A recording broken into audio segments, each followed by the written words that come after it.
រមណីយដ្ឋានទឹកធ្លាក់អូចំគឺជារមណីយដ្ឋានមួយកន្លែងដែលយើងអាចបោះតង់ដើរព្រៃលេងទឹកស្ទូចត្រីបានផងដែរឥឡូវនេះយើងបានចេញដំណើរពីព្រឹកព្រលឹមម៉ោង3កន្លះរួចហើយអាកាសធាតុថ្ងៃនេះរៀងក្តៅគួរសមដែរទេសភាពនៅស្ដៅនិងខាងរតនមណ្ឌលក៏មិនអន់ប៉ុន្មានដែរនៅតាមដងផ្លូវមានដើមទសេកដោះតាមផ្លូវក្រហមស្អាតមានភ្ញៀវទេសចរចោះថតរូបទុកជាអនុស្សាវរីយ៍ជាច្រើនឥឡូវនេះយើងបានធ្វើដំណើរមកដល់ជាវហើយគឺថានៅថ្ងៃចុងសប្តាហ៍បែបនេះសម្បូរភ្ញៀវទេសចរមកលេងច្រើនដោយសារខែនេះមានទឹកធ្លាក់មានអីស្អាត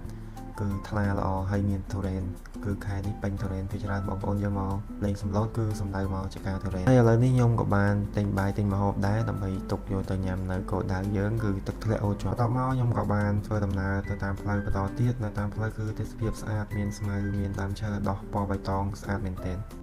សម្រាប់ទេសភាពខែនេះគឺអស្ចារ្យមែនទែនពណ៌បៃតងពេញផ្លូវតែម្ដងបន្ទាប់មកខ្ញុំក៏បានធ្វើដំណើរបានបន្តិចក៏ចាប់ផ្ដើមមេឃធ្លាក់ភ្លៀងខ្លាំងក៏ធ្វើឲ្យយើងមិនអាចបន្តដំណើរទៅមុខបានទៀតក៏ឈប់ជ្រកសម្រាប់សិនពីព្រោះមេឃភ្លៀងបែបនេះគឺជីទៅល្ងាទឹកភ្លៀងបុកមុខឈឺមែនទែនអ្នកធ្លាប់ជីហាភ្លៀងបានដឹងយកអារម្មណ៍មួយហ្នឹងហើយកន្លែងនេះគឺadminស្រីរៀងអត់សង្ឃឹមដែរដោយសារចេញធ្វើវីដេអូថ្ងៃដំបូងផងគឺមេឃភ្លៀងហើយបន្ទាប់មកមេឃក៏រៀងអន់ធ្លាក់ភ្លៀងដែរយើងក៏បានធ្វើដំណើរបន្តមកទៀតតាមផ្លូវមួយខ្សែនេះគឺគេធ្វើថ្មីស្អាតមែនទែនមានភ្លៀងធ្លាក់តិចតិចបែបនេះគឺទេសភាពគឺស្អាតមែនទែនមកជីវិតមិនដឹងមានប៉ុន្មានដងឥឡូវនេះយើងបានមកដល់ទឹកធ្លាក់អូចំរបស់យើងហើយយើងបានផ្ញើម៉ូតូផ្ញើគេហើយយើងក៏បានធ្វើដំណើរដល់ថ្មើរជើងដើម្បីឡើងទៅជាន់លើលេងទឹកធ្លាក់នៅខាងលើគេហ្នឹងណាព្រោះហើយយើងក៏បានមើលទេសភាពមើលអីពណ៌បៃតងមានអីច្រើនហើយខ្ញុំសូមបញ្ជាក់អ្នកទាំងអស់គ្នានៅពេលបើសិនជាអ្នកទាំងអស់គ្នាមកលេងគឺត្រូវការប្រុងប្រយ័ត្នដោយសារ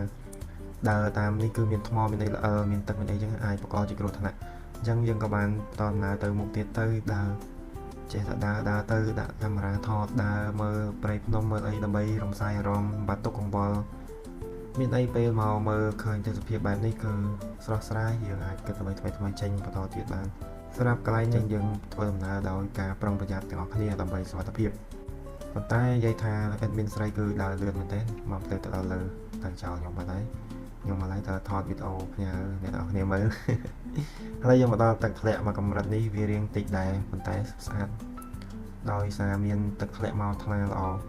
ដោយអ្នកនរគ្នាបានឃើញចឹងគឺទេសភាពព្រៃព្រឹក្សាគឺស្អាតមែនទែន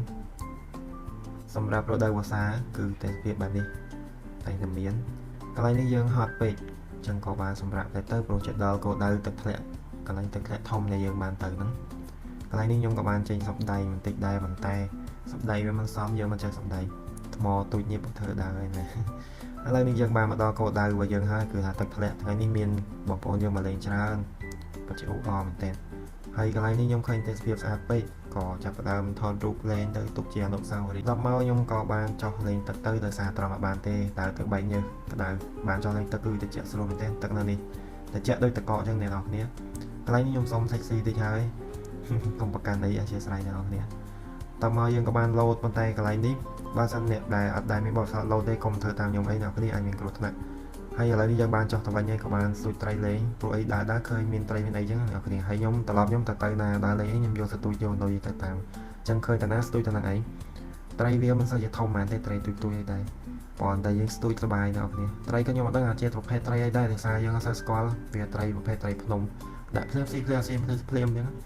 ហើយបន្តមកនេះត្រីនេះខ្ញុំស្គាល់វាដូចជាត្រីខ្សានគេថាត្រីខ្សានវាស្តៀងដូចទូកដែរអ្នកគ្នានេះទៅស្ទូចបានច្រើនអ្នកគ្នាត្រីនឹងដាក់ស៊ីស្រួលស្ទូចសម្រាប់អ្នកចង់ចូលចិត្តស្ទូចអីអាចទៅស្ទូចលេងនឹងបានដែរស្ទូចតាមខ្ញុំត្រីនេះរៀងធំដែរអ្នកគ្នាដាក់ភ្លាមស៊ីភ្លាមបណ្ដោយនេះគឺជាសមិទ្ធផលរបស់យើងដែលស្ទូចបានថ្ងៃនេះលំមកកូនមៀវចាំនៅផ្ទះច្រើនសូមអរគុណអ្នកនរគ្នាដែលបានទស្សនាវីដេអូខ្ញុំពីដើមដល់ចប់សូមអរគុណអ្នកនរគ្នាជូនពរសំណាងល្អសុខសប្បាយដល់អ្នកគ្នាបាយ